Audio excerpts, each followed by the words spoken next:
Welcome back, everybody, to the Tradewaiters podcast, the comic book club where we read a different trade paperback every single week. I'm Daniel, you're Nathan, we're brothers, we read comics. And we're also gamers this month. Yeah, kind of. Every comic book is going to be a video game. We play through the whole video game before we read the comic. Did you do your homework? Sure did. Did you do your 60 hours worth of homework, I think is? 60? I can't remember how much I put in this game. I think it was actually 40.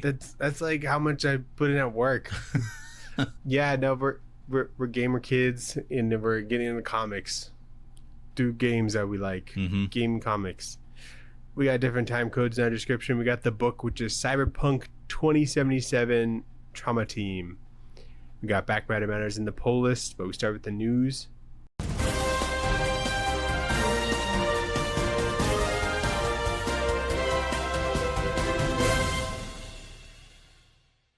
We got some news. I wrote down like 2099 in my notes. Like, I don't know what you mean by that. It just like it was just so automatic, you know. I feel like Cyberpunk universe and how they have it is further. Oh, you wrote 2099 for Cyberpunk? Yeah. Oh yeah, yeah. That was taken, I think. So they were like, we gotta go. I wonder how many numbers they went through. Surely like 40. They're like 2066. I was like, it doesn't sound great. 2177? Yeah. How long has it? It feels like forever, but we haven't talked about X-Men casting, have we? No, that was D23. I think that was Saturday. No, I found out about it on Friday. Oh, he's just got the inside I got scoop. the inside scoop. I had Twitter. Well, this is going to be like 2-3 weeks after the fact, so... True. You say whatever you want. Looks cool. Obsession Girl is Rogue. Indy Neveready? Indy Neveready's Rogue. Killer. Adam Driver is Mr. Sinister, which I think is even more killer. People are going to be licking the screen. Oh my God. I was like... I saw a comment. It was like, I'm not going to make it through that movie. People are like, we're going to jerk off in the theater. I saw that like fan casting of that. I'm like, it's like too good, you know? And of her as Rogue? Yeah. And it'd just be like, it's going to be distracting, I think. Yeah. The thing that made me laugh the most when she said sugar, I'm gonna implode. You know? I saw like a TikTok, and it was like a Hulk line from Endgame, and he's like, "I think I was born to do this," and the caption was like, "When they're casting Gambit." Yeah. So that's cool. The only one that I was like paused by was the Professor X one. Yeah, I don't really know anybody else. Obviously, Sadie Sink, Jean Grey. The Cyclops dude seemed good. He seems Kit Connor or something. Kit Connor, yeah. Cyclops, Chris Rabbit, Professor Charles Xavier. I don't really know any.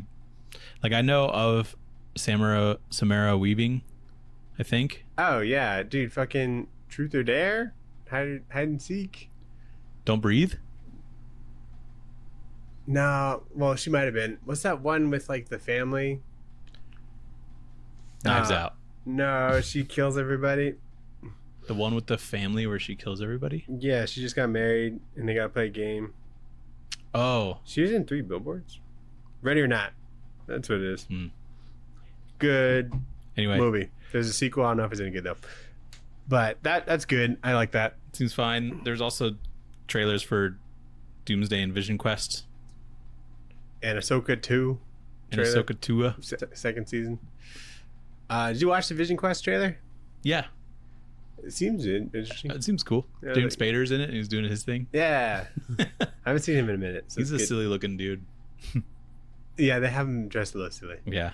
But I like that. It's like, you know, the voice actor or whatever. I saw it's this. Like, be a human. Yeah. Yeah, it seems interesting. I don't know. I like that he's just kind of doing his own thing, and I'm glad that it's not just the visions. Well, like, I feel like WandaVision was more the visions than anything, but seems this like, kind of feels like it's got some of that. This seems like it could have been him going to start his own life and figure out who he is or whatever, and then just doing the visions. But yeah, I think you're right. I think they dipped their toe in a little too far to. We can still read the thing. Visions, and it'll be like, you know, valid. Yeah, I think so. I saw this article. It's not really news. I just thought it was really funny.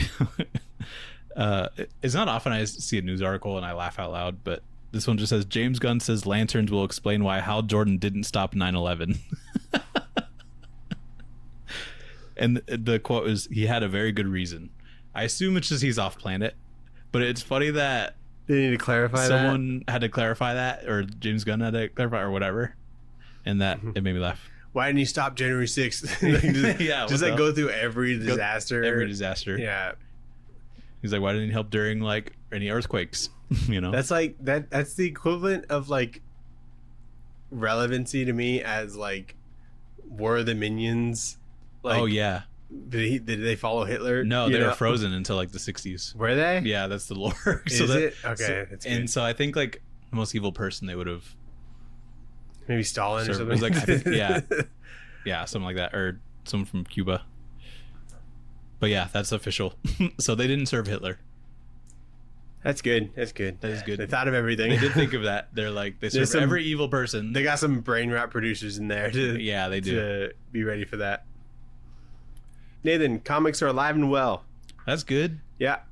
Publishers Weekly, they reported that digital comic sales are only about 5 to 10% of what print sales are. Oh, really? Yeah. So, which seems...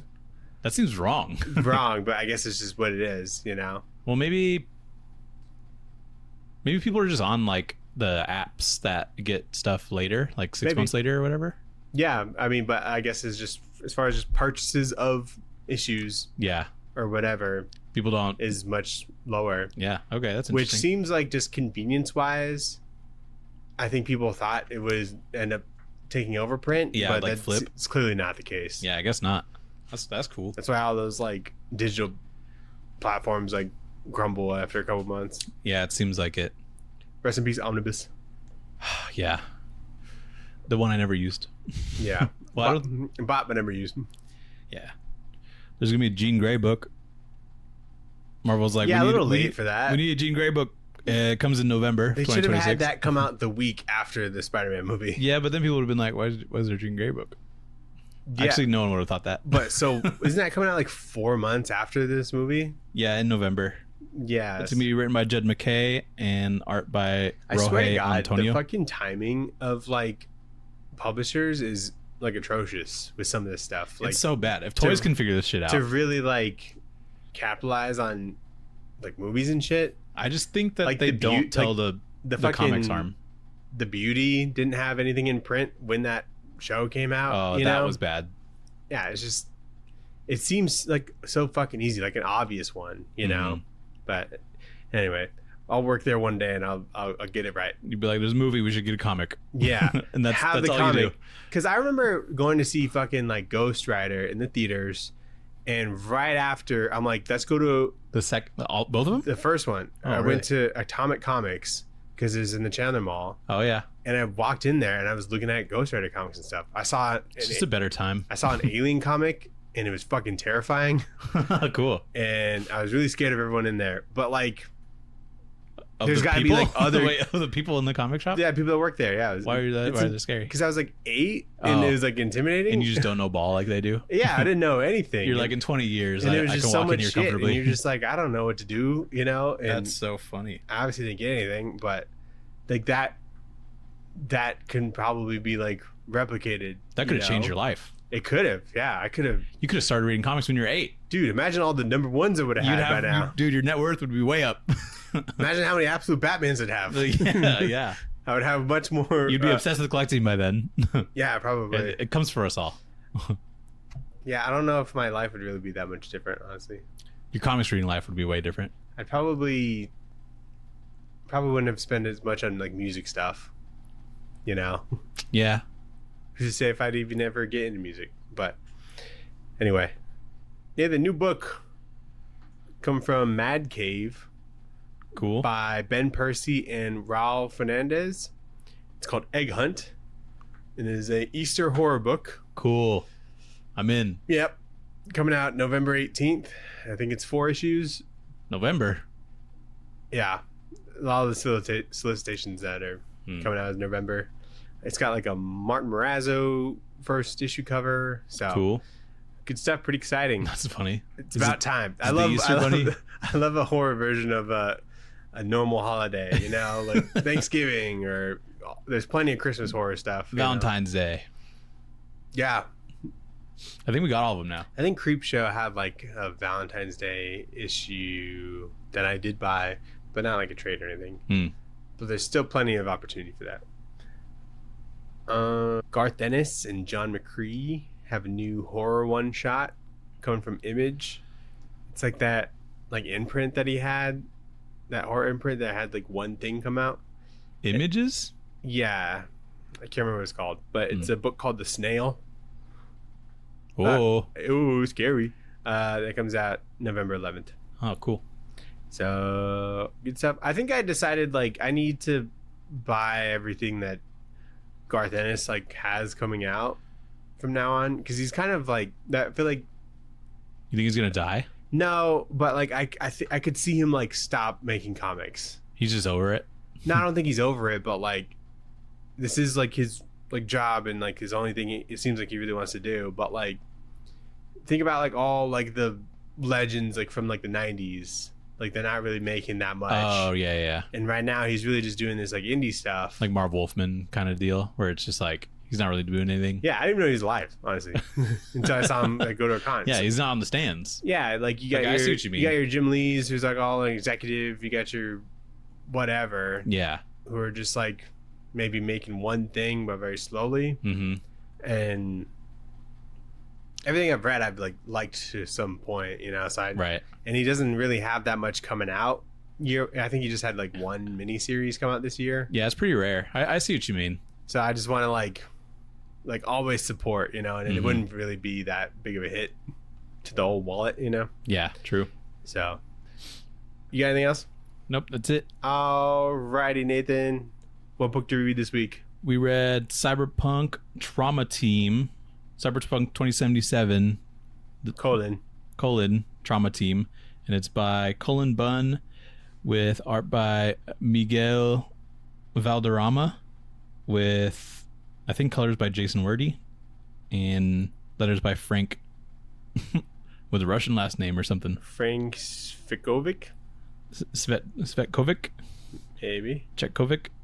So Nathan, you like Cyberpunk 2077? I do. I played the game this year. You really wanted to read a book about it. Yeah, to be fair, I did want to read a different book that caught my eye that I thought would have had a trade by now, but it didn't.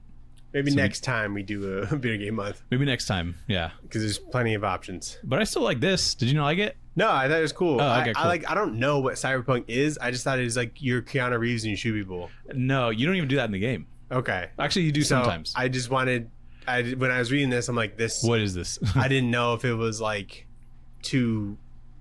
this made it just seem like this is like what healthcare is like in this universe. And I don't know if that was like scratching that itch for you. So that's why I texted like kind of clarify. Yeah, I think it does. It's definitely not. It's definitely just like a big difference from what you're doing in the game, which Right. is basically just you're kind of like running around and trying to say fuck you to like the big mega corporations. So like Cyberpunk is just like a big commentary on like capitalism taken to its extreme. Yeah. And there's like a few mega corporations that like own everything, and so because of that, there's like a huge class divide, and that pushes people to poverty and then to crime, and it's like bigger. The crime rate's like bigger than it's ever been, and so it causes people to turn to like crime or addiction or like selling parts of their body or making body modifications so that you can do better in crime or just for like pleasure. Mm-hmm. So it's like a bunch of shit like that. So it's all very like poignant metaphor for the dangers of capitalism, which is pretty cool, and you definitely feel that in the game. And you feel it in this too, because you do see these like trauma team people come in, but not very often, but okay, so you've seen a trauma team. Yeah, and like the first like mission of the game, you see them come in and like rescue someone that you called in like help for. Okay. And so they make a pretty cool impression because they're like telling you like stay the fuck back, let me go get the person, and they like think like, oh, this might be a trap kind of deal. That's cool that like there's something kind of small from that game that they're able to kind of expand on. Mm-hmm. Yeah, and you see them kind of like fly around because it's an open world game, so you'll see them in other like aspects, but in the beginning of the game you're like trying to find this person, and you find them and they've like overdosed on some sort of drug, some future drug, and so you call them in, but they have guns and shit, and they need that because there's so many gangs and There's stuff. a drug in this first issue that like a junkie was like taking. Is that the drug that you're talking about? I think it might be. It was like a vial of something. Yeah, it also could just be like a stim because there's like a mechanic of the game is you can have a stim that enhances you in some way, or it just like recharges your health. But some of them, depending on how you like to play, could be just like you move a lot faster. So if you have like a sword, you can move faster and cut someone up with a sword. Or it'll just be like you are invulnerable for like a couple seconds. Gotcha. Stuff like that. I saw, as soon as we like picked this book, I saw a video from someone named Jacob Hoff, and he did the top 5 video games with the most boobs, and Cyberpunk was number 5. Is that why you like this game so much? It doesn't hurt. You see dick too, I think. I thought you were about to be like, there's not that many boobs in this. But... no, there are. Okay. I mean, like, there's like missions that are in like strip clubs. You should have started with that, Nathan. This book got boobs. What was number 1? Like Grand Theft Auto or something? I feel like there's more than even Grand Theft Auto in this. There was like a Playboy game or something. So, dude, there was I will say that Cyberpunk 2077 has like the craziest sex scene I've seen in any media. Okay. Because it's like, your character's V, I'm a boy, you could be a girl. I don't know how it works if you are a girl, but there's this girl. Whatever girls do. You just hijacked like a tank, and it's like pretty metal, and they have like chips in their brain, and so they can like connect to each other in some weird way. But when they did that, they like almost switched places, but they could still feel the feelings of their own bodies. And so I switched places with the girl, and then I started like touching myself, and she felt that, like, felt it was good. It was like some crazy shit. And it was like you were both connected in both having sex with each other. It was like, it's so bizarre. And I remember this game? It's probably on sale right now. It's very good. It's very good outside of the sex stuff. That's the only sex scene I think you even have. But yeah, but I think you can. I don't think I've ever had like sex in a video game. So I think you could have sex with a hooker. Cyberpunk hooker? Yeah, there's a lot of hookers. Nice. Depending on the area you're in. Yeah, like I never played like GTA or anything, so it's like, or Saints Row or whatever has that. I don't know if Saints Row does. It's a good question. GTA definitely does. Anyway, do you remember what was number 1? It was like a play or I think it was a Playboy game or something. Really? You want me to double check? No, it's fine. I'm doing it anyway. I think I saved it. I just want to know what I should avoid. Yeah, right. Did I save it? This dude's got a lot of lists. Some people just be making lists. I guess so. I mean, you sent it to me, didn't you? Did I? Did you see it? You sent it to me and you were like, is this why you wanted to read the book? Didn't you? Did you respond? I don't remember if I did. No, I said exposed. Baldur's Gate 3, Leisure Suit Larry, Playboy, The Mansion / Private Party. Baldur's Gate, 100%, because you could just make anybody naked. Conan Exiles? Oh, yeah. But I mean, you start the game naked, so it's like a survival game and you start naked. Have you seen Leisure Suit Larry? No, it sounds familiar. I guess it was like dog shit, but... Leisure Suit Larry. No, I figured like... What is it, Duke Nukem? Do you know Duke Nukem? Mm-hmm. I figured that would have been on there. But yeah, that all checks out. Alrighty, Nathan. Anyway, get into it? Let's get into it. Now that boob talk is over, our famous segment. So catch us next week. Catch us next week for another boob talk for the next video game that hopefully has boobs in it. But issue 1, it focuses around Nadia, who is going through a psych evaluation before she's ready to go back out into the field as a trauma team EMT after most of her team was killed from gang violence and like this cyber psycho dude while trying to like help a client. So she's like part of a EMT, basically an ambulance, a future ambulance team, but they have guns. And so Nadia is cleared for duty, and her first call back is a platinum member call that she attends with 3 new guys, Stratter, Knapp, and Gordon. So they enter a gang-controlled skyscraper thing, and they're shot at. Nadia gets like PTSD and like hesitates in the heat of the moment. But they get to the client, and they find out that their client is the cyber psycho that killed Nadia's team originally. So now she's hired to protect this person and even help them. Did you see the anime? No. Oh, it's good. You should watch it. Visually, it's spectacular. It's probably one of the best animes I've seen. Story-wise, it's fine. Out of the 4 you've seen? I've seen a few. 4 is a few. I've probably seen more than you. I don't think so. Band for band right now. I'm just kidding. I don't know. Attack on Titan. Death Note. Death Note. Avatar. Yeah. Full Metal Alchemist. Brotherhood. Okay. Cowboy Bebop. I've been watching Inuyasha. Dragon Ball. Dragon Ball. Dragon Ball Super. I didn't care. What else have we watched? We both watched Jujutsu. We both watched some of I'm an Assassin, but I'm fat now. Sakamoto Days. Sakamoto Days. Oh, you didn't watch Chainsaw Man? I watched some of it. I watched all of it though. The movie. I've seen Spy Family. I think I watched the first episode of that. I watched first season. Demon Hunter or Demon Slayer? Yep, Demon Slayer. I've also watched My Hero Academia. Nerd. Not all of it, to be fair. We both seen One Punch. Yeah. We're probably about the same. I definitely read more manga though. Yeah, you definitely have. Anyway, so why are we talking about? I was wondering if you knew what a cyber psycho is. No, is that what he is? I think so. I didn't really know what else to call him. I just called him the client pretty much most of the time. But some people have so many like cyber modifications, it becomes like too much, and you start to like go crazy. So this guy has a modification that you can get in the game called Mantis Blades. It's like the sword that kind of like comes out of your forearm a little bit. You see it when he like jumps onto the helicopter. I thought he was just holding on like swords. No, sometimes he's holding swords, and he actually has like a mantis blade in there somewhere. Okay. So that's a real one that you can get.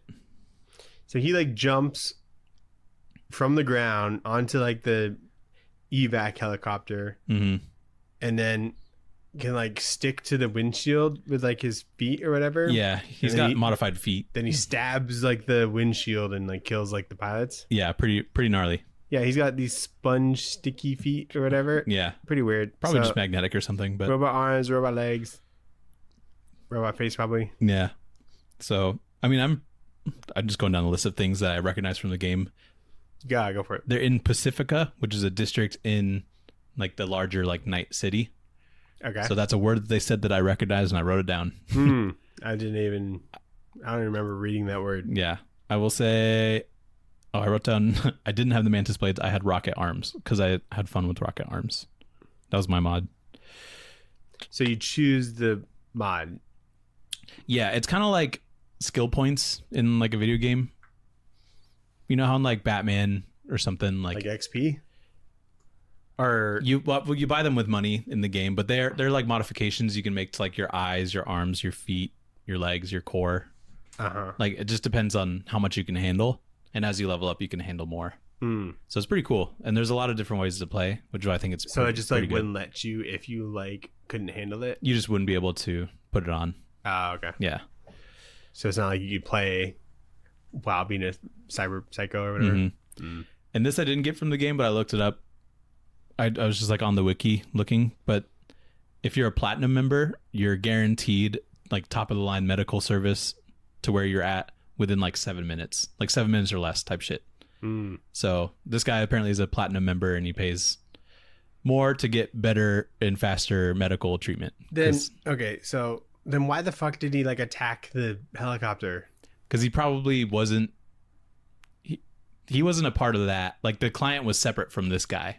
Right. Before that, so he was probably attacking it just because he thought it was fun. That's like attacking like your own like cell phone carrier or something. You know, it's just like maybe he wasn't a client yet. Maybe he didn't like the client that they were like. He was probably trying to help or something. Yeah, he was probably trying to hurt the client as well. So yeah, Nadia like kind of sucks at this. Like even like when. Before her team died, she like hesitated like a lot. She buckles under pressure, and that kind of like why her whole team died, kind of.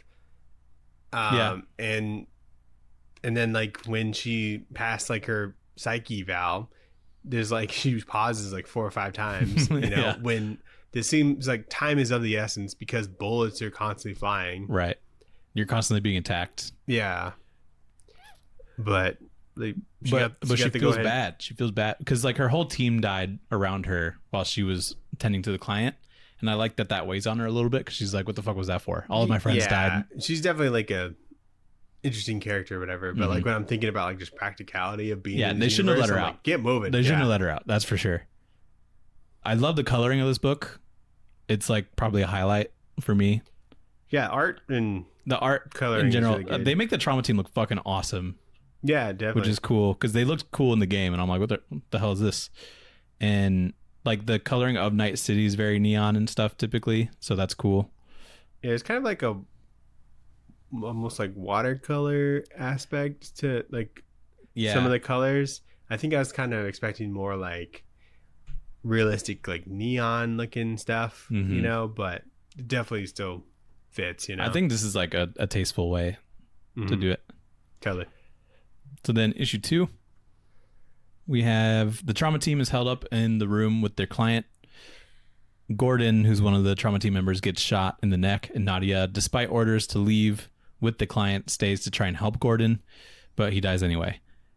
And in doing that, they miss their window to like actually leave and get to a different room or get out. So the trauma team calls for an Aerodyne evac, which is the flying car thing. But the gang members blow it up with a bazooka. And then we find out that Nadia's boyfriend was killed by the client that she's currently helping. And she like has visions of her boyfriend's like dead body and stuff in her memories. So in the present, she's like aiming a gun at his head. She's like, I should just kill him. But there's some Judge Dredd shit going on in this comic. It feels like that movie. Yeah, totally. Because they're just in a big building and there's a bunch of people trying to shoot them in the building and they're blowing up walls left and right. Yeah, so I think that's kind of fun. Cullen Bunn totally ripped. I think he did. Judge Dredd. I think he did. I mean, I guess it's kind of inevitable with, you know, future capitalist societies. You know? It's basically the same universe in my head. And then there's like, you know, corrupt kind of authorities. Tons of gang violence. Yeah, they're pretty much the same universe, except the judges have a lot more reach and control than in Judge Dredd universe, and in Cyberpunk it's just corporations. So is like when you have like a gun in this universe, is it like a blaster where like it just overheats but like essentially unlimited bullets, or is it just bullets that you gotta like find? Most of it is pretty typical weapons. We do see him use a smart weapon in this. There's like a panel where you see him like aiming a gun and there's targets like on people. There's smart weapons that you can do and those bullets will hit every time, but there's just like a lock-in like wind up pretty much. So I never really used them for that reason. I just like shooting people with. But they took bullets? It takes bullets and the bullets like basically heat seek and hit people, but they go a little bit slower. But there are some like energy weapons that shoot like little beams. Yeah, because so it's like there's like 2 med people maybe, and then like 2 like security kind of people. Yeah. And they're constantly shooting. I'm like, how many all like, the time? Like these like scenes like seem like they last like 10 minutes. And like 10 minutes of like fully automatic shooting seems like you burn through any ammo you have. But yeah. I mean, if you pick up a lot of ammo in the game too. Okay. Yeah, I mean, if like your only job is to shoot, you're probably pretty stacked with you're magazines probably and well equipped. Yeah, I'm pretty sure there's like laser weapons and stuff in the game, but those are less common. But most of the stuff you'll find is like a sniper or a shotgun. Yeah, remember in like Battlefront where like you're like a stormtrooper and you just had a blaster. Yeah, it just would overheat, but like it's essentially like unlimited. There's stuff like that in the game. Yeah, I guess there are shells flying around, so that kind of answers the question. But so then issue 3, so Stratter stops Nadia from like killing the client, saying that like this is the job, this is what we're hired to do, don't kill the guy. And we find out that the client killed a gang leader in the building that they're in and got trapped there, and so that's why he needed to call the trauma team. But while walking down the stairs, the trauma team is shot at and Knapp is hit, so they take cover in an apartment room to tend to like his wounds, but he also dies. And Nadia decides to just kind of pro bono help a sick child that's living in the apartment while the client is given a stim to clear a path for them. So he just kind of runs out with what looks like a couple knives, and he just rips a bunch of people up. So Yeah, I assume the stim made him like faster and a little invulnerable, but I think he was like injured, and so maybe the stim just kind of helped that not hurt as much. So yeah, it's kind of like an adrenaline shot or something like that. Because he seems like he's pretty fast normally. Yeah. So he's got a cleaver, and he's got like a just like a kitchen knife. A kitchen knife, like a big one that you use for like, carrots or whatever. Or a cucumber. The cleaver? Yeah, no, or the other one. Knife. Yeah. You got like two of them in a knife block. Yep, true. I don't have a cleaver. It seems weird to have. I don't know why I need one. You see some fancy knives that are like cleavers, and they cut real good, but I'm like, it's just too big of a knife. Yeah. Too big for me to handle. I'm pretty sure I'm not a butcher. I'm pretty sure like everyone else, if I ever go through their drawers, they have a cleaver for some reason. It feels cool, probably to use. It's weird to have though. It is weird to have. Like, it's like having like, I don't know, like a weapon it's like having a machete essentially, but like in a drawer. It's like, why would you ever need that? It's like, what if I need to chop bushes through nature as I'm walking? What if I need to fucking decapitate somebody? What if I'm walking through a forest and I need to cut some leaves as I'm walking through it? I think every time I just see a cleaver, I just think of like Chew, Yeah. where that one dude gets one to the face. Yeah. And so I'm just like, oh man, it's That would probably suck. possible. You probably go through someone's face with that, and it'd be pretty brutal. Yeah, probably. They're probably hard to throw because every like knife throwing thing I've seen, which is just the Renaissance Festival, Yeah. they're just like shitty, like small knives. Mm-hmm. So I'm bad at throwing those even. Or like Maybe they should have cleavers. maybe it's like similar to like axe throwing, where it's like a You just need Like a like one full timing kinda rotation. thing? Yeah. I think so. But Knapp blames Nadia for like both of the trauma team deaths and says that he's going to report her if they get out alive. And that's pretty much it. So yeah, I assume the stim that he's given is like it negates damage, makes him run faster, and so he's able to just like kind of go crazy. But that's a thing in the game. Did you mention that like her boyfriend was like on like the team, Yeah. which they like knew was like a bad idea because they're supposed to like prioritize like the client over like everyone else. I like that he was kind of standing on business about that though. Yeah. Because Nadia's like, if it's me or the client, who are you protecting? He's like, I don't think you want to know. Yeah. Or he's like, it's really hard to pick. And then like when it did come down to that, like everyone died anyway. Yeah. I don't think that any of these deaths are necessarily her fault. Maybe she could have like gotten to the first guy a little bit faster. I think definitely like in most of these, like less people could have died if sure. she was a little more on it. But yeah. anyway. And I like that Nadia is saying like, fuck the corporation. I'm going to help this kid. Yeah. Because Knapp is like, she's not the client. And I'm like, dude, it's a sick kid. You gotta chill out a little bit. Yeah. Just say you lost some of the meds in the fight. But, it shows that she just clearly regrets keeping the client as like a priority in the first scene where everybody died. So she's trying to change that. And then issue 4, they finally make it out of the building with the client. Stratter calls for an evac and says that he's going to report Nadia. But then the client snaps Stratter's neck and he's like, you're welcome. You're not going to get in trouble anymore. And she's not cool with that, but they have to run to escape more gang members. And then the Aerodyne ship thing shows up and guns down a bunch of gang members, and they're all safe. But once Nadia has officially saved the client, she thinks about all of her dead teammates and her boyfriend and shoots him in the back of the head. Well, but not necessarily. You don't think so? I think it's left up to interpretation. I think it's left up to, but I think they both are just dead. Maybe. I think because she's got like a bunch of guns on her, right? Because she's got like a gun up at the client's head. Yep.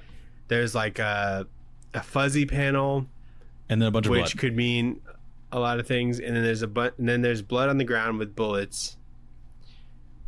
Seems like she has like more of like a pistol weapon, so maybe like regardless if she shoots, Nadia's dead. They're gonna shoot. Nadia's dead for sure. But maybe they shoot her before she gets a chance to shoot the client. So I think that's meant to be left up to. I think so, but I think they did a good job. They did the killing joke, Nathan. They did the killing joke, but dude, I don't think so because the blurry panel looks like there's speed lines from like her shooting and relatively in the position that she has holding the gun at. Okay, there is like a blood And like in front of her, blood. but that could be like kind of a artistic coloring kind of thing where it's like there's a lot of splashes and different watercolor looking backgrounds in this. Could be just like she's being blown away. I do accept that. I think it's a cool way to leave this off, but the last line in here, which I think is like a little bit corny but kind of cool at the same time, she's like, how's it feel? And he's like, it feels platinum, because he's like a platinum member and she's got a gun to his head, so he's like, it feels like some platinum. I'm like, that's good. It's a good line, because platinum's the gun. I think they probably could have just left that like blank, like no dialogue. No, I like it. How's it feel? Feels platinum.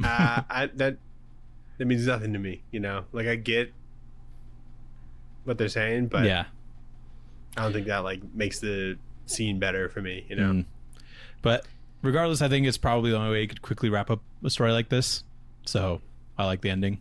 Yeah, it's a very tight and like concise story. It's not any longer than it needs to be, which I appreciate. I mean, if it was like longer, like I'd be okay with that. Me too, but I'm like less like fond of like the 4-issue things, because I feel like we're not really seeing enough of this world. That is true. Yeah, because you spend most of it. It's a big world. Yeah, and it's very cool looking. Right, but you stay in this one building, so I agree with you there. Like, I don't know if I would like play the game based off of this book. You know? There are like some cool elements for sure, and you like describe it well to make it seem like more fun. But stylistically, I think with just the people that you see and the different mods they have, that's pretty faithful. But yeah, really the only thing you see outside the city is when they're like eating ramen, I think. Oh yeah. And then she sees her dead boyfriend, but that's like the only time really, or when they're flying into the building itself. So yeah, I'm sure the other Cyberpunk comics are more ingrained in the world, but yeah, I think for focusing on this little team, it's pretty good. And I think it's funny that the client thought that he was doing Nadia a favor by snapping that dude's neck, and he's like, "You're welcome. You're not gonna get in trouble anymore." Well, yeah, I mean, he's like, he was gonna report you. Because if he was still alive, then this last scene wouldn't have worked, because no, like it wouldn't have. He already had it out for her, he probably would have just killed her, so I guess that makes it seem like the only reason that he died there was so that this like ends the way it does. And so it's kind of like a plot device, just as like death, because the client has no reason to kill him really, and he has no reason to like want to help her. I think there's a part of him that likes the nobility of Nadia, because when she's helping the sick kid, and I think it's Stratter who's like, we gotta go, like we gotta save the client, the dude's like, just let her help. He takes like a moment and be like, let her help, I'll go kill the bad guys. And maybe he just wanted to go kill some bad guys. Yeah, but I think there's a part of him that's like, this is a good one. Did you mention like why he was there in the first place? He killed their gang leader, and he didn't think it was gonna be that big of a deal for the people in the building. Yeah. So I mentioned that he killed the gang leader, but they really liked him. They really liked him. They like loved him. Yeah. So not only was he injured, he also had like get out of this big ass like skyscraper. Who knows how he got there in the first place? But I like this. I just like the irony of basically what is an ambulance having 2 miniguns strapped to the front and like gunning a bunch of people down. Yeah. Pretty ironic. But yeah. So let's get into Back Matter Matters. Yup. Back Matter Matters. We get a couple covers. These Miguel covers are kick ass. They are so good. He's really good. I want to see what else he's got going on. Did he do the interiors? Yeah. Oh, nice. I think that's him, right? Yeah, Miguel Valderrama. So, pretty cool. Just 3 covers from him. So what would you rate this book, Daniel?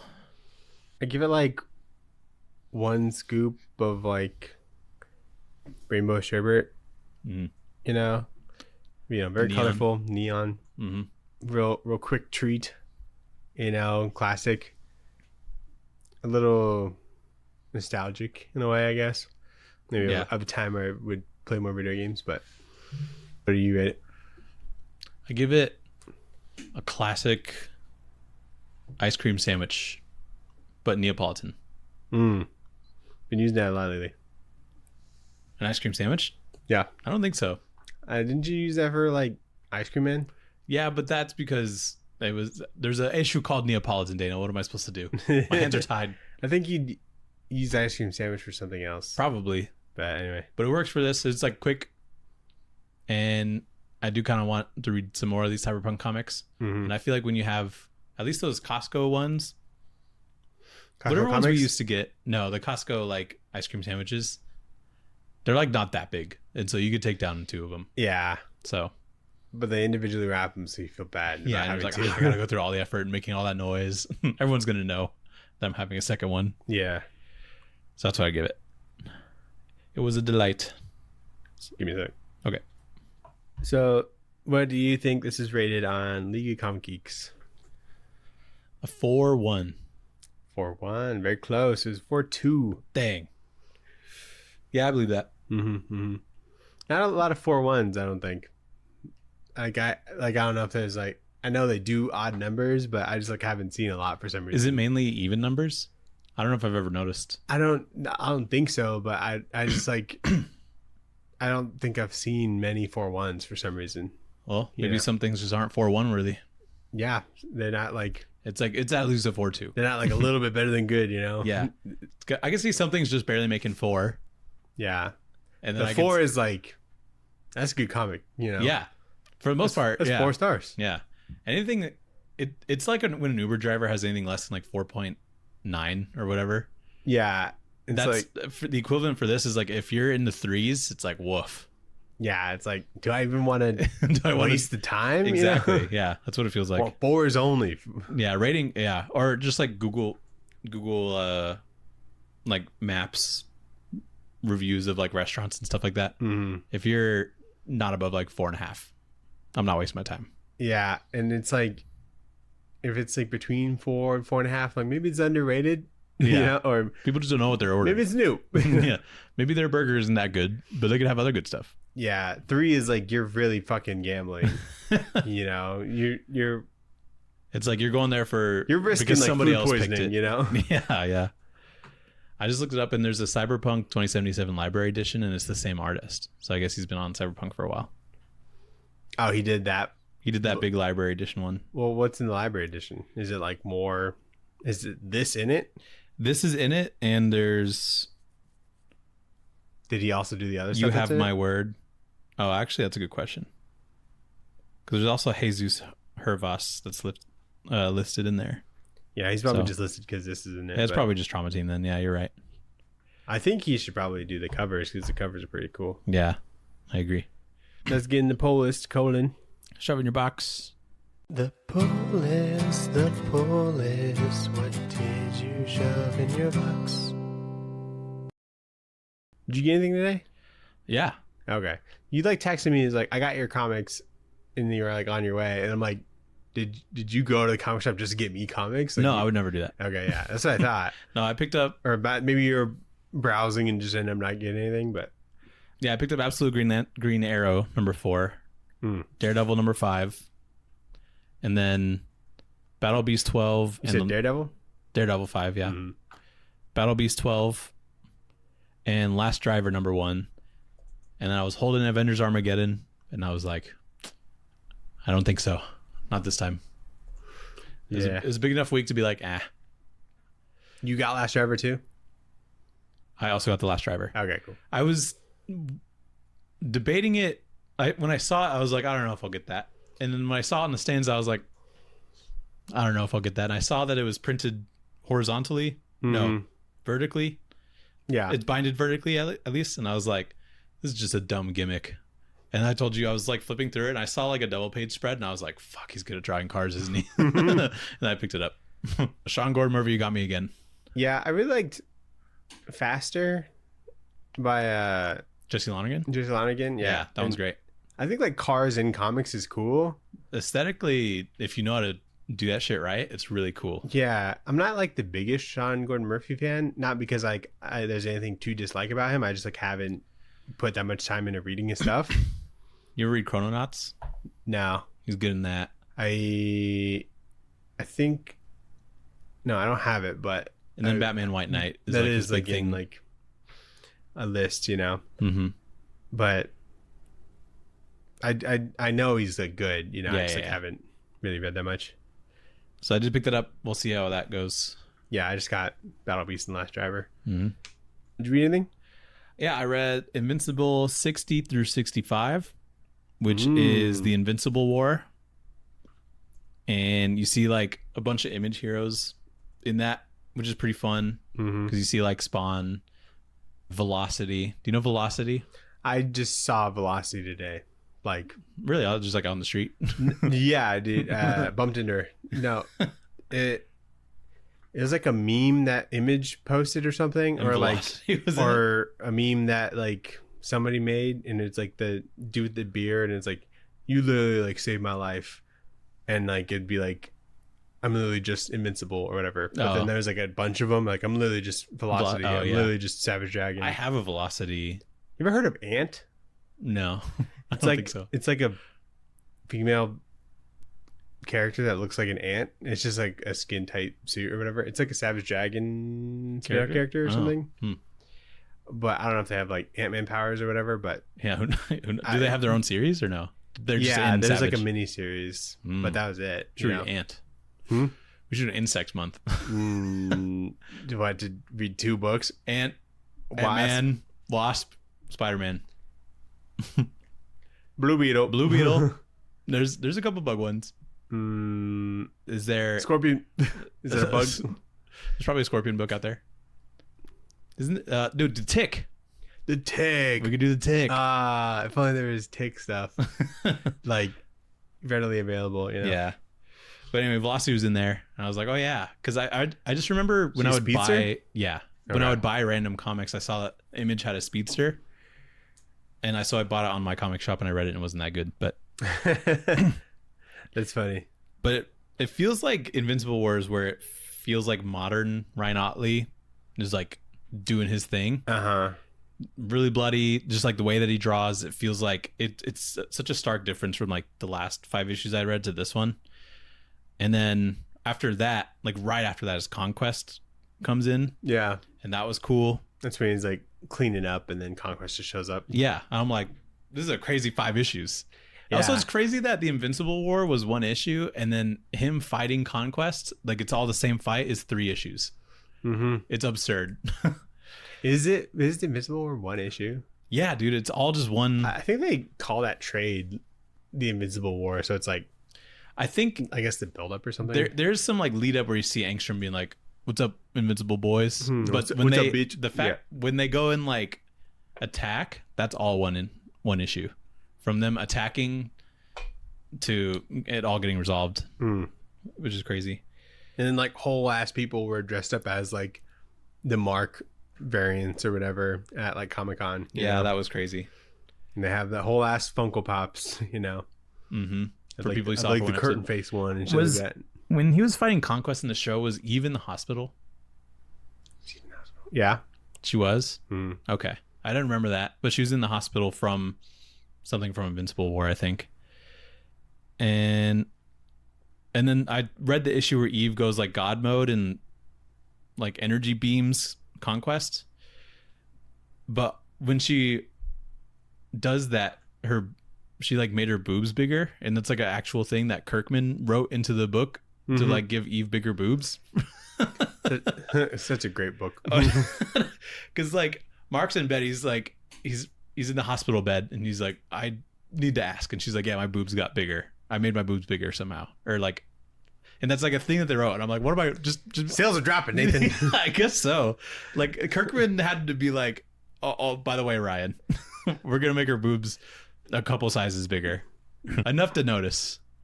drastic times call for drastic measures. Yeah, it's so funny. I'm like, did they do that in the show? Did they make her boobs bigger in the show? And I don't think so, because it's dumb. I definitely don't remember that at all. Yeah, no. It's just very. There's very a lot funny. of stuff in that they, will. I'm like rewrite or abandon. And it makes sense because it's just like it was like it just made me laugh. Yeah. I also read Dead Man #3. Mm-hmm. Really trippy book. Really awesome. Too smart for me, I think. But I'm gonna keep going. Yeah, because it's awesome. For all 12. Yeah. That's a great creative team, dude. I'm gonna follow them for forever, I think. That's good. At least for new stuff. I would like to. You gonna go back to Ice Cream Man? I would like to, but I'm reading Invincible right now, so that's the thing I'm going back to right now. Yeah. Absolute Green Arrow 3, also still pretty good. And then I read Avengers Armageddon #2, and I think that's why I didn't pick up #3, because I knew it was coming out. I wanted to read it.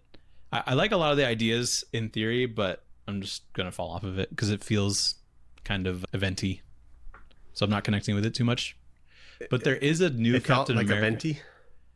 Like an event, to event-y. Like a Venti Like latte? Yeah. Venti cold brew? It's like a venti, and you order it on the app, and they give you the wrong drink, and it's like, this is fine. I could drink it all, but I'm not going to. Are you gonna read Chip Zdarsky's Avengers? Yeah. Okay. 100%. Seems like you're losing faith. No, I still like what he does. I think just events in general, it's hard to pull off. Did you read Devil's Reign when it was coming out? I did, but I fell off of that one too. But I think in my head, I wanted to catch up on Daredevil to the point of Devil's Reign. But I did read like the first 2 issues of it because I knew generally what was going on. But there is a character in thunderstorm and it was raining out. Huh? There's like a thunderstorm and it was raining out. In Devil's Reign? Yeah, rain. No, there was no actual rain, I don't think. It was like Kingpin being mayor, and he hires the Thunderbolts to shoot people in the streets or something. I was going to say, in this, there's a Captain America character that was given a super serum that basically makes him the Sentry. And I think that's kind of cool. In Armageddon? In Armageddon. Because he like created a something Connor character that is like a... In his cap run? In his cap run. Yeah. But he was given something like he can fly and go toe to toe with like Red Hulk. Oh. So that was kind of cool. That's all I read. What did you read this week? I read The Max. What? Yep. Nice. I read 1 through 6. This trade is 1 through 4. And then Mike let me borrow like 1 through 6. So I read all that. Because I've had it for like almost a year. Probably a year now. But good. Yeah, I don't know if you want to flip to it. It's good. It's like not really for me. Like I'm not going to like finish it or anything. I just kind of wanted to read what I had. To kind of get Sam like, Keith. To get like a feel for it. It's like Sam Keith is like awesome to like art wise. Like the writing kind of reminds me of like Spawn in a way. I can see that. Not because it's like an artist writing, but it's just because like the Max like is homeless, and he like is in alleys and stuff. But it's really trippy because like I don't really know what's going on. I don't really know what like the Max is, and his like villains are like there's like this one villain that's like kind of weird. Like I thought he died, but he's like still like narrating the book, and his little like minion things are like still like running rampant. So he's like only dead in like one reality, I guess. And it was like, but the art's cool, and I like what the character like looks like. You know, like the design is like really. I think that was probably what drove most of my momentum. Is just like kind of looking at him. Yeah, he is cool to look at. But to be fair, I think that's what got me through a lot of Spawn too. Just looking at Spawn. Yeah, I mean, it definitely fits in like the 90s image era. Yeah, like Savage Dragon is in this. Cool. There's like references to other stuff. There's like, do you know the book called Pit that was from the 90s? It's just another big thing in Image Universe. Yeah, like issues like 7 and 8 are just like a Pit crossover with the Max. So how long did the Max even run? 35 issues, I think. That's a good run. Yeah, totally. But it's just like impossible to get like physical copies of, and you really can only read out like the Internet Archive. Yeah. But it's just like not really how I want to read it. I just happened to stumble upon this trade. That's cool. From a stream. Yeah, that's neat. I could probably get like $100 for that, honestly. That's cool. Yeah, it's like because there's an insane like rights issues with like the Max. Yeah, and Sam keep dying. Like it's basically hard to do anything with that. Yeah. I don't know if that like what happens with that, or if it'll ever come back to print or something. If there was like a Max Omni that came out, I don't know if I'd be like, this is not what Sam would want, or if like I would like read it because it's like all collected, made easy to read. It would probably sell just because it would collect everything, but yeah. Then I read ROM number 3 and 4. Pretty good stuff. It seems like the first trade is pretty like, I don't know, it seems kind of like normal, I guess. Like there's some like interesting aspects to it, and just wanting to learn more is like giving me a lot of momentum to read it. But there's nothing so far that I'm like, whoa, it's just kind of like, I don't know if you'll ever find like something like that's a hook like kind of thing. Yeah, that like, because I don't know why that character's that character's not even popular. I don't even know if it is popular now. But it did have like, there's like a stigma I feel like around it a little bit. That's like, this guy's cool. At least like people that do know who ROM is are like, I don't know if cool. Stigma is the word for that, but aura, maybe. Aura's the better word. I think so. But it like went for like 70 issues, Yeah. So there's some sort of appeal. I heard the next couple issues are better, or like there's like stuff to look forward to. So that's where I'm at with that. Gotcha. I read She-Hulk 12, which is like the end of like that first volume that Dan Slott wrote. Mm-hmm. And then I read the next issue, which is She-Hulk 1, which is just like, I don't know why. The start of the ongoing or something? I mean, the first one was like ongoing for like 12 issues. But and then it started again? Yeah. Same artist or no? Yeah, it like bounces between like these two guys.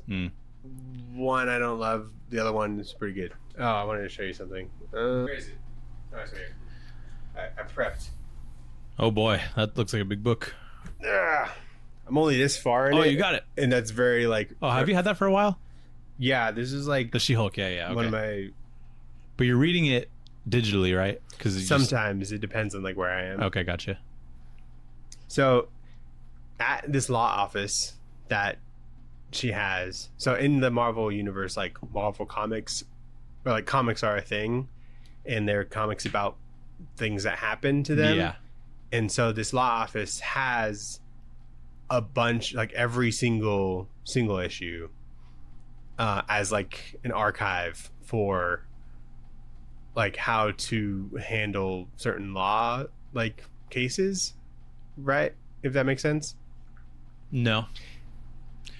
So they do like superhuman cases, mm-hmm. and I don't know, they just need to like, they have just this archive. They need to like, reference things that have happened as part of the case, is what you're saying? Right. Okay. For to handle cases and stuff. Yeah. But their building gets knocked down by Titania, and so at the end of the first like run or whatever, the owner's like, oh, we'll rebuild, and then She-Hulk's like, how long will it take? He's like 8 months, and then like the next 8 months later, like the new book came out, like exactly, which is kind of funny. That is good. And so they rebuild the building, but the archive is like gone.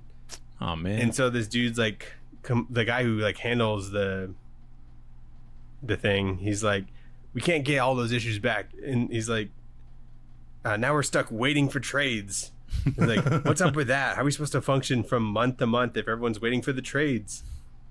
I swear it's going to kill the industry, And so it's a little bit of commentary in there. Yeah. Slott's a trade hater. Yeah. Well, no, he's not like it's just like, he's just making a whatever joke. Yeah, it's just like a trade rating joke. I thought that was funny. Yeah, that is good. But I can't even remember what happened in that first issue. I'll remember when I get back to it, but seems like a fun read. It's like here and there, dude. Like I don't know if I'll like keep the omnibus after I finish it, but like I definitely wanted to like start there because it was like pretty affordable and whatnot. But Yeah.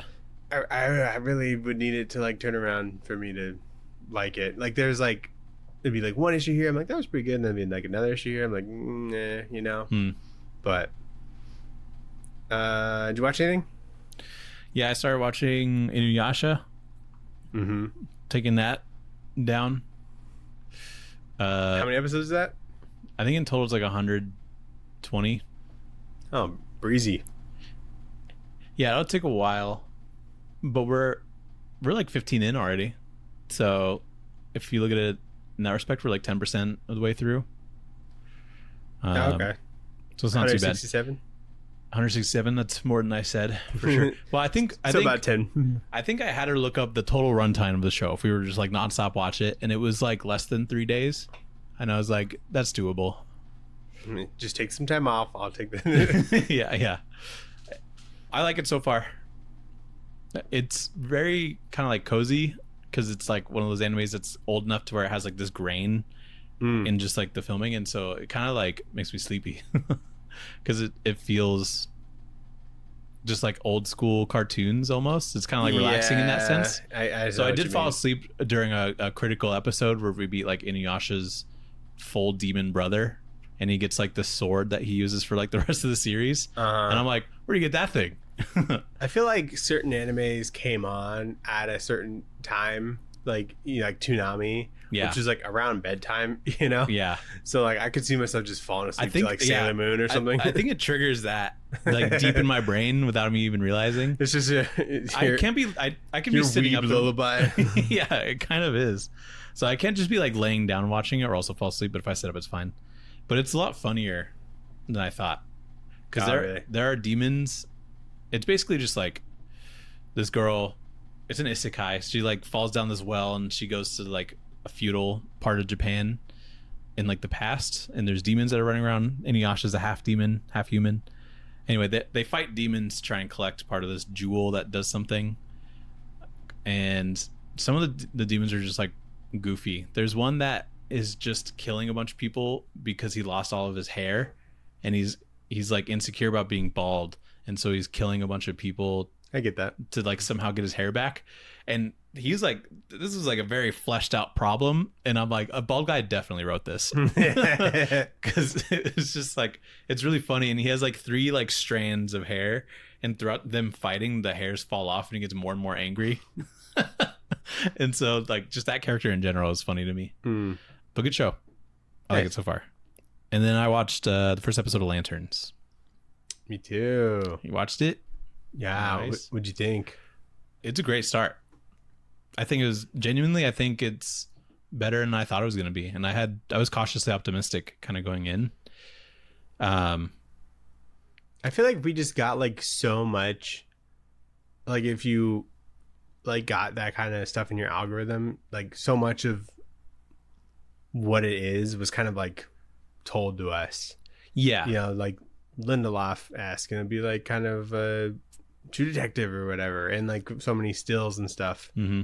And it's just like there wasn't really that many surprises, you know, like it just like it kind of played out how I kind of imagined, I guess. Yeah.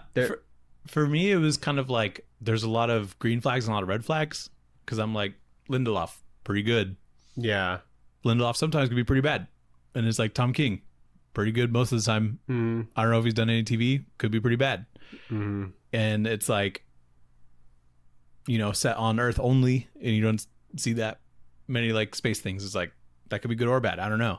Yeah. So I think going in, I'm just gonna try and, you know, be open-minded, and I like what I saw, and I think it's interesting so far. I'm just glad that it is aliens that they're fucking with, and but aliens that look like humans. Aliens that look, well, it's such a supernatural like it really out, is, you know. But I think it works like, well. These are demons, but they're inhumans. They look like typical white guys. Yeah. I like the dynamic between both Hal and Jon Stewart. I see what they're going for with having like an older Hal and like a younger Jon Stewart. And I like that they don't necessarily shy away with being like there's little blue guardian guys, and they gave me this ring, and they are forcing me to train some other dude in case I die, and I don't want to train you because that's like not who I am, but I guess I have to, you know. But they're saying things. Is that why? Like the Guardians are making him?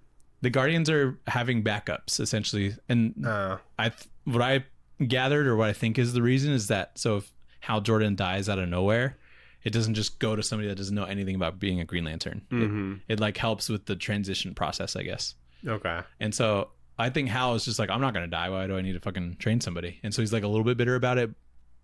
But I also just kind of like the way that Kyle Chandler has this blind sort of confidence about him. So I think he plays that part pretty well.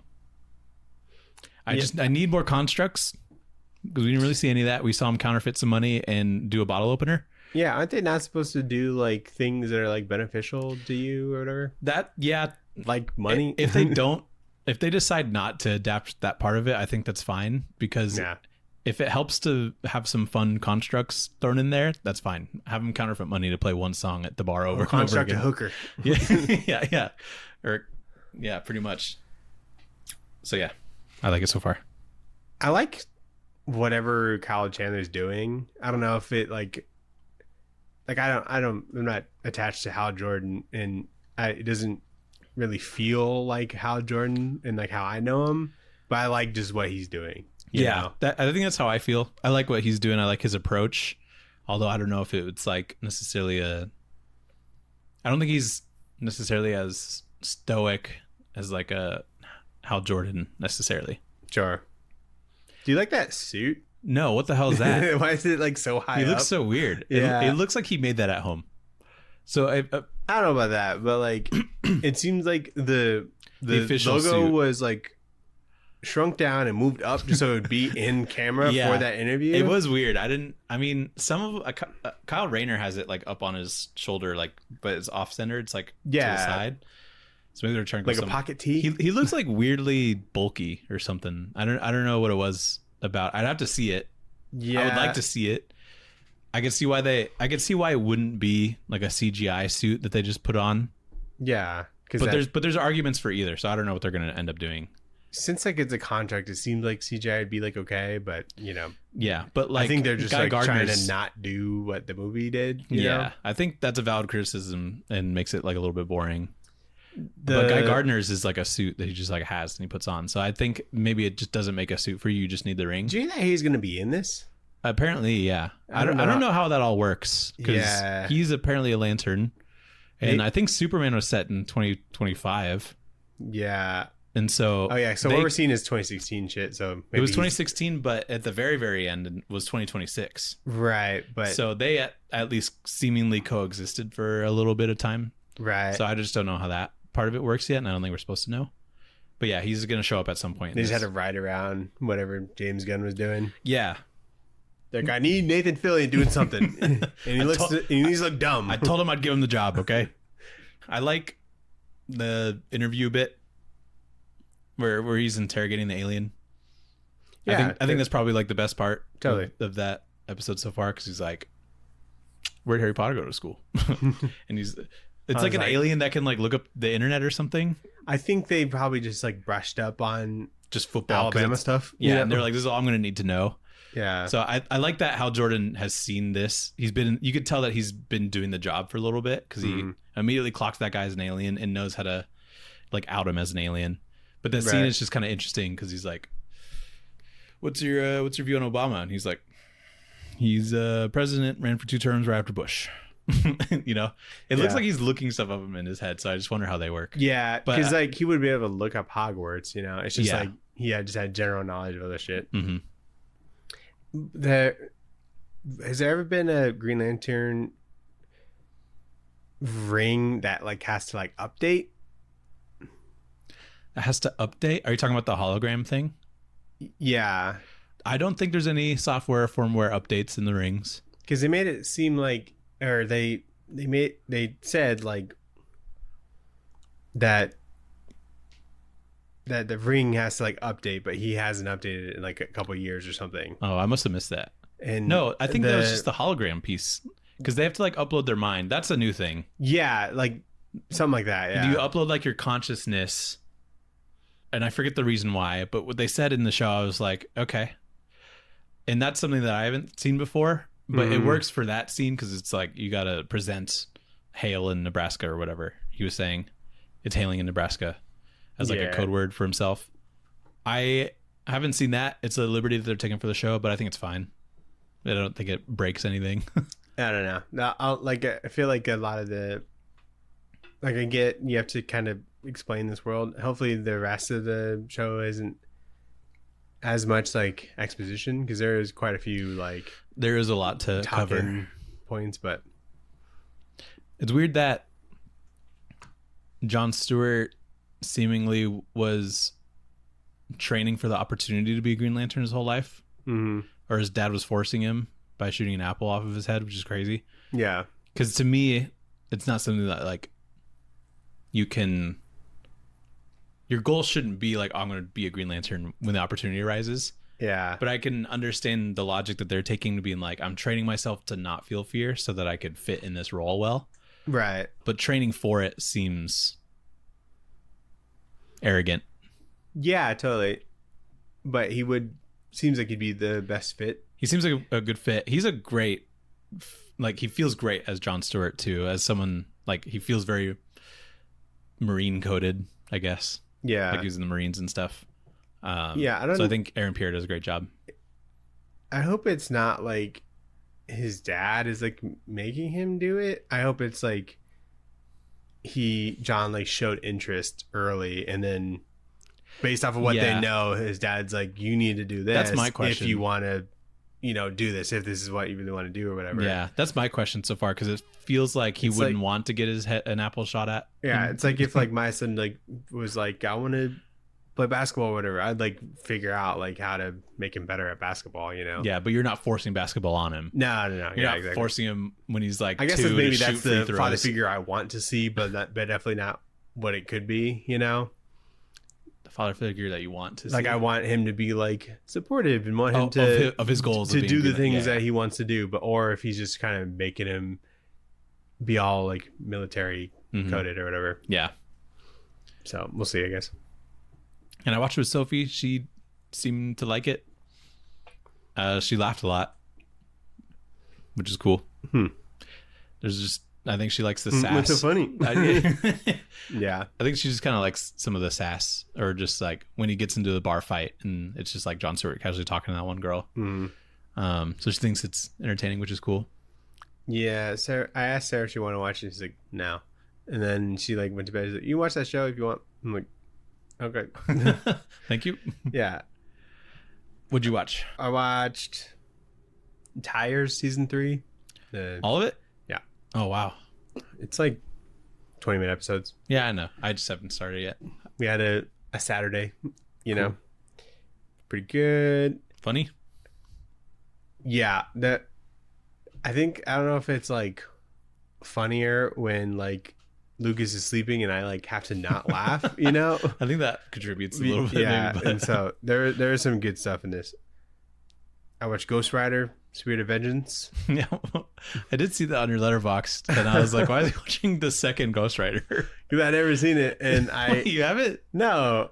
Why would I see that? It just kind of came cool. out like a bunch of years later, and I just didn't get around to it, I guess. What did you think? Not terrible. Yeah.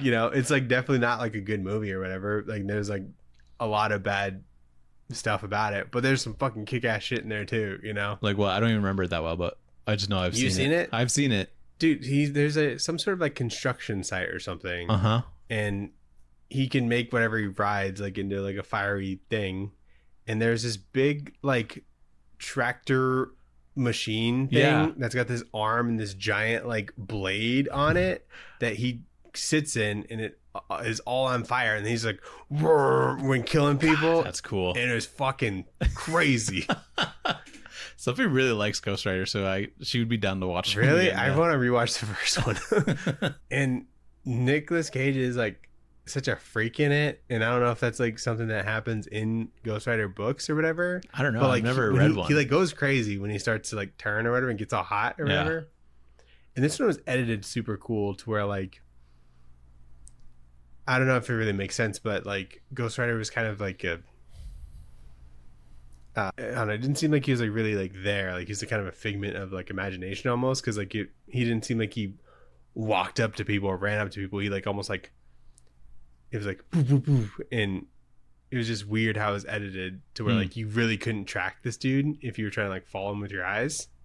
And like Jumper type shit. No, it wasn't like teleporting, but it just The cuts were like really, and they made it seem like his movements were like really sporadic. Yeah. And for some reason, like the skull's like black in this. I don't know, make it look more burnt or something. I don't know why, but and I just remember seeing blackface, huh? I don't know, black skull.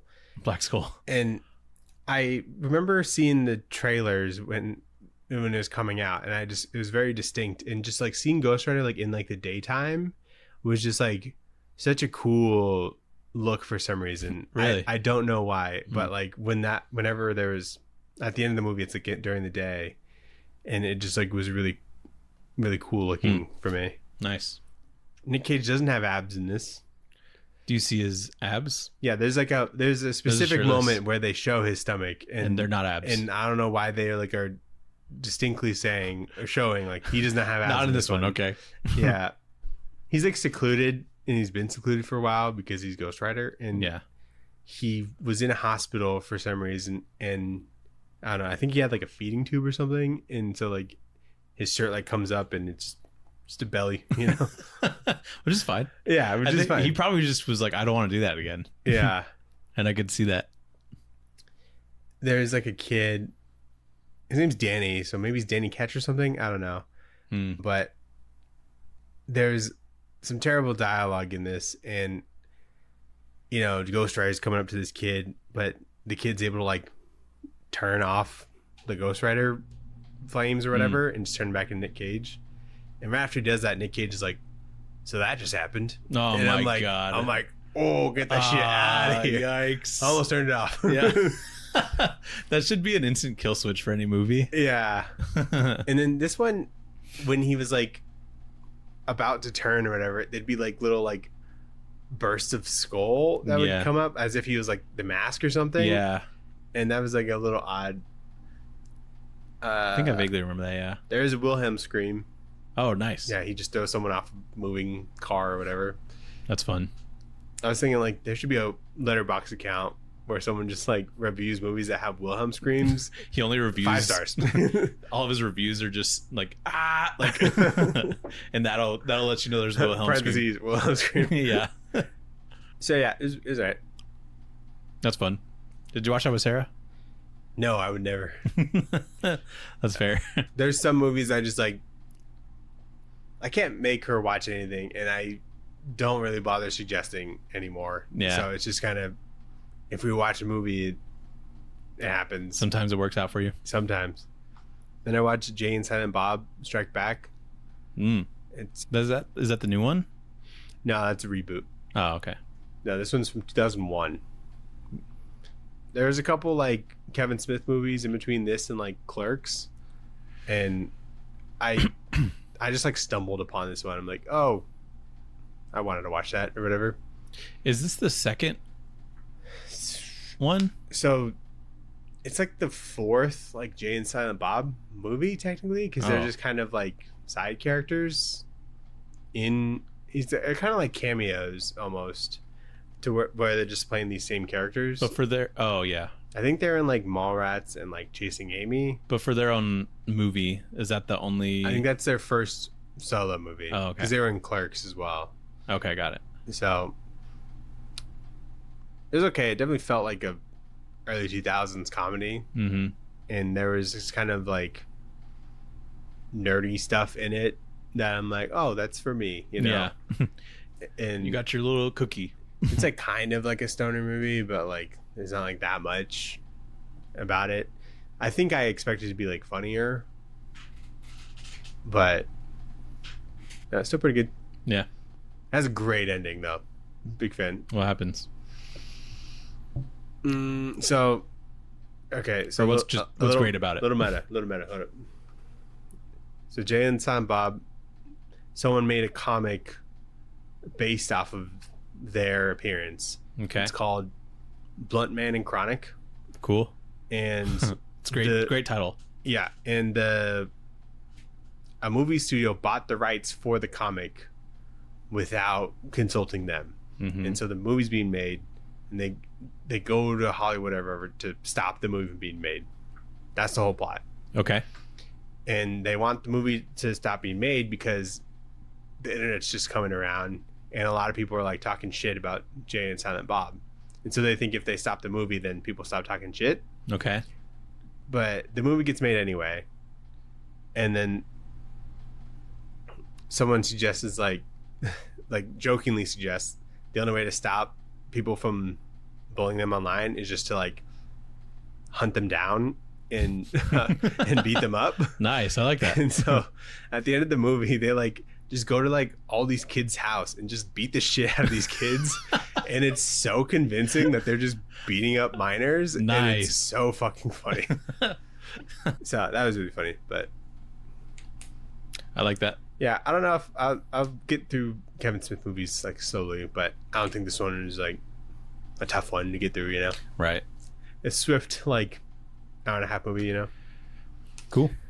But Nathan, what are we going to read next week?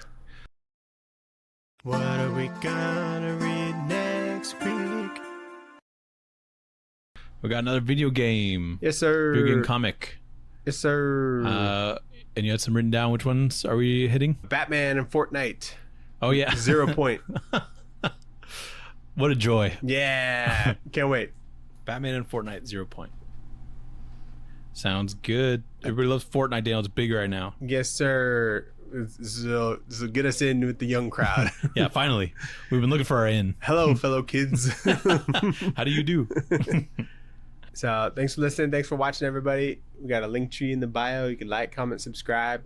Tell us about video game comics. We should. What Fortnite review. comics do you want us to read? I think this is all of them, Nathan. I think it might be the only one. What's in Fortnite that has a comic book? Like The Simpsons or something. Rick and Morty. Everything's in Fortnite. Name a thing. It's in Fortnite. Porn. Well, you can find it. tradewaiterspod@gmail.com. Email in. And goodbye. Bye.